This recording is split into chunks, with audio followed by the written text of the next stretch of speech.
ಹೊರಗಡೆಯಿಂದ ನೀವು ಕಬಾಬ್ ಪೌಡ್ರ್ ತರೋದಕ್ಕಿಂತ ಈ ರೀತಿಯಾಗಿ ಮನೆಯಲ್ಲೇ ಮಾಡಿಕೊಂಡ್ರೆ ತುಂಬಾ ಆರೋಗ್ಯಕ್ಕೂ ಒಳ್ಳೆಯದು, ಟೇಸ್ಟ್ ಕೂಡ ಚೆನ್ನಾಗಾಗುತ್ತೆ. 1/4 ಕಪ್ಪು ಕಾರ್ನ್ಫ್ಲೋರು, ಒಂದು 2 ಚಮಚದಷ್ಟು ಮೆಣಸಿನ ಹುಡಿ, ಖಾರ ಜಾಸ್ತಿ ಬೇಕಿದ್ದರೆ ಜಾಸ್ತಿ ಕೂಡ ತಗೊಳ್ಬೋದು.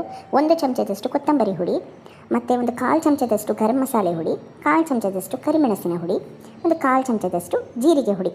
ಅದಾದ ನಂತರ ರುಚಿಗೆ ತಕ್ಕಷ್ಟು ಉಪ್ಪನ್ನು ಹಾಕಿಬಿಟ್ಟು ಚೆನ್ನಾಗಿ ಮಿಕ್ಸ್ ಮಾಡ್ಕೊಳ್ಳಿ. ಒಂದು ಸತಿ ಇಲ್ಲಿ ಅರಿಶಿನ ಹುಡಿ ಹಾಕೋದನ್ನು ಮರ್ತೋಯ್ತು.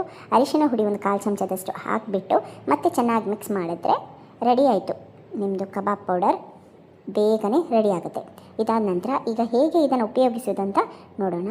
ಒಂದು ಪಾತ್ರೆಗೆ ನಿಮ್ಗೆ ಎಷ್ಟು ಬೇಕಷ್ಟು ಕಬಾಬ್ ಪೌಡ್ರನ್ನು ತೆಗೆದುಬಿಟ್ಟು ಒಂದು ಸ್ವಲ್ಪ ಶುಂಠಿ ಬೆಳ್ಳುಳ್ಳಿ ಪೇಸ್ಟ್ ಮತ್ತು ನಿಂಬೆ ರಸವನ್ನು ಎಷ್ಟು ಬೇಕು ಹುಳಿ ನೋಡಿಬಿಟ್ಟು ಹಾಕ್ಕೊಳ್ಳಿ. ಉಪ್ಪನ್ನು ಸೇರಿಸಬೇಕು ಅಂತ ಏನಿಲ್ಲ, ಅದರಲ್ಲೇ ಆಲ್ರೆಡಿ ಇದೆ, ಹಾಕಿದ್ದೇವೆ ಅಲ್ಲ ಮೊದಲೇ. ಬೇಕಿದ್ದರೆ ನೋಡಿಬಿಟ್ಟು ಹಾಕ್ಕೋಬೋದು. ಮತ್ತು ನಿಮಗೆ ಕಲರ್ ಬೇಕಿದ್ದರೆ ಕಲರ್ ಕೂಡ ಸೇರಿಸ್ಕೋಬೋದು, ಆದರೆ ಅಷ್ಟು ಒಳ್ಳೆಯದಲ್ಲ ದೇಹಕ್ಕೆ ಕಲರ್. ಮತ್ತು ಮೆಣಸಿನ ಹುಡಿಯಲ್ಲೇ ಕಲರ್ ಇರೋದ್ರಿಂದ ಬೇಕು ಅಂತೇನಿಲ್ಲ. ವಿಡಿಯೋ ಇಷ್ಟ ಆದರೆ ದಯವಿಟ್ಟು ಲೈಕ್, ಶೇರ್ ಹಾಗೂ ಸಬ್ಸ್ಕ್ರೈಬ್ ಮಾಡೋದನ್ನು ಮರಿಬೇಡಿ. ಧನ್ಯವಾದಗಳು.